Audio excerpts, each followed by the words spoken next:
I'm really excited because today I'm going to be showing you a recipe with one of my all-time favourite ingredients, these guys, langoustine, also known as Dublin Bay prawns, scampi, prawns, nephrops and Norwegian lobster. It's hard to believe it, but these little guys form the backbone to the UK's fishing industry, and they are absolutely one of the most sustainable and one of the most plentiful fisheries that we have here in the UK. Unbelievable that we're not eating more of these.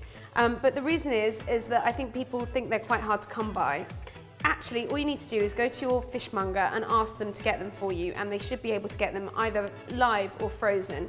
These ones are frozen, and that's absolutely fine because I've just defrosted them for 10 minutes in some warm water in the sink, and they're fresh as can be. I mean, you know, these have been frozen very soon after being landed, so it's not a problem that they've been frozen. They might look a bit scary, but these are incredibly easy to cook, and I'm going to show you a recipe which just leaves them very, very simple. We're going to cut them in half and grill them with some parsley and lemon butter.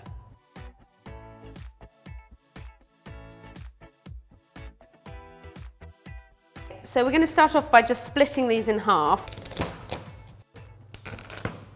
And then I'm just going to remove this digestive tract. Just going to get rid of that. And I'm going to lift out these bits here as well, because this is just not very tasty. And I'm going to wipe away any gunk with some kitchen roll. And then place them in the roasting tray ready to go. Now, if you've been to France or Spain on holiday and you've had a seafood platter, chances are you've had a langoustine on there, and you've probably not realised that that has come from Scotland. So we actually export 95% of these langoustine to other countries, and they're not really eaten that much here. And people probably don't realise that actually, you know, this is one of the most plentiful fisheries that we have here. And they're totally wild, and they're caught off the west coast of Scotland in huge numbers. So I really think we should all be cooking them a bit more at home. Jamie Oliver, who's someone who's always championing fantastic British ingredients, recently put on a whole lunch dedicated to langoustine, just to show how incredible and versatile this ingredient is. I was chatting to some fishermen from the west coast of Scotland, Kenny and Ian, and they were telling me that they really want to start exporting less and transporting them to the UK, which makes perfect sense when you think about the fact that we've got this amazing native food and we're just not eating very much of it. Now, I want to keep things really simple with these beautiful langoustine, so I'm just going to make a flavoured butter to put on top of them and then to grill them with. So I've just got some butter here, and I'm just going to chop it up a little bit. Make sure you bring it up to room temperature. It's going into a bowl. And I'm going to add some parsley, nice and finely chopped. I'm just going to get a clove of garlic as well, and grate about half a clove in here. Obviously this is up to you, you can completely customise this according to your own, according to your own tastes. And some lemon juice. Very, very classic, this. And I'm just going to start meshing it all together with a fork. I'm going to add a little cheeky pinch of chili flakes in there for just a little tiny kick, and a pinch of salt, nice pinch of sea salt, and a pinch of black pepper as well. You could play around with this butter. You could do it with coriander and lime for more kind of Asian flavour, but this is just quite a classic way to do it. So there we go, we've got our butter there, and then I'm just going to pop little dots of the butter down the langoustine, ready to grill.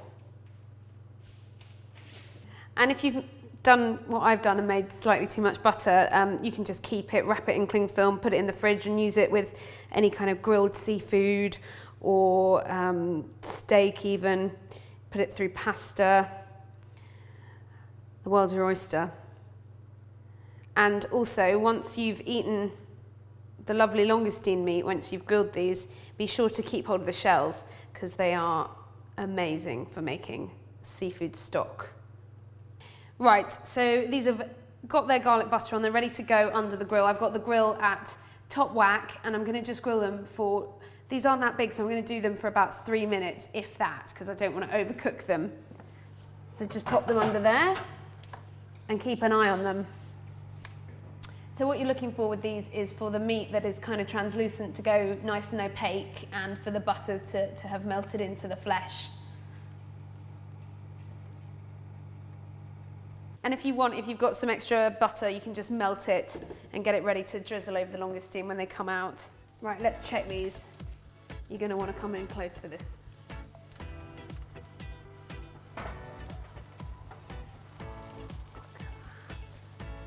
They look amazing. And this is such a nice thing to do as a really kind of wow starter at a dinner party, or for a celebratory lunch. If you're having someone around who you really fancy and you want to impress them, this is definitely gonna blow them away. I'm gonna drizzle a little bit of extra butter over them, because why the hell not? Oh my gosh, the smells coming off this plate are just insane. This is actually my idea of heaven. It's a good job I don't have a hot date tonight, because all of these are for me. Just look at that. If that hasn't got you going, I don't know what will. Let's give these a try. Go in there with a fork.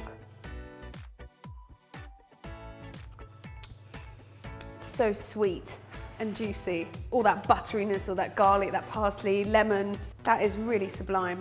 I hope you've enjoyed this, and I hope that this has encouraged you and shown you how easy it is to cook these langoustine at home, and how you just need to have a word with your fishmonger and get them to get some for you.